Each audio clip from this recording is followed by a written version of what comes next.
If you ever need to raise an infant pig for any reason, your two best options on feeding them is either pan feeding or syringe feeding.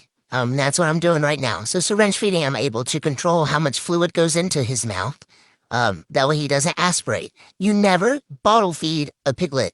There's a lot of small mammals actually that you should never bottle feed because of aspiration. Aspiration is when they get too much fluid into their mouth too quickly, and that can go into their lungs and they aspirate. And it's essentially like slowly drowning themselves. They'll die. Unless you have antibiotics and emergency vet care on hand, aspiration usually takes an animal, a very small animal, out pretty quickly. Um, so the best ways is pan feeding, and that's going to be to put the milk in the pan, let the pig lick it up.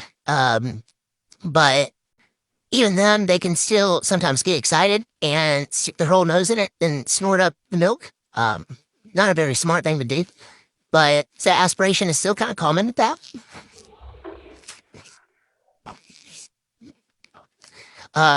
But that's why my preferred method is syringe feeding. I do that with all of my infant animals, more so my wildlife. I'm either tube feeding or syringe feeding. That way I can control how much goes in. I know he's not going to take in too much too quickly. Bottle feeding, what causes it to, like, because sometimes you could bottle feed and hardly anything come out. But then next thing you know, the bottle is empty. The reason being is sometimes it catches an airflow and then it just causes too much to come out at one point, and that's the way my mom perceives it. Anyways, I had to intervene for this guy.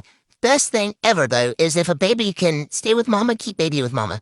I had to intervene because this guy is a week old, and he is still the size of a newborn. So mama wasn't taking care of him. I found him really cold. I'm running out of time, but I've been syringe feeding him for the past 3 days, and he's doing really good.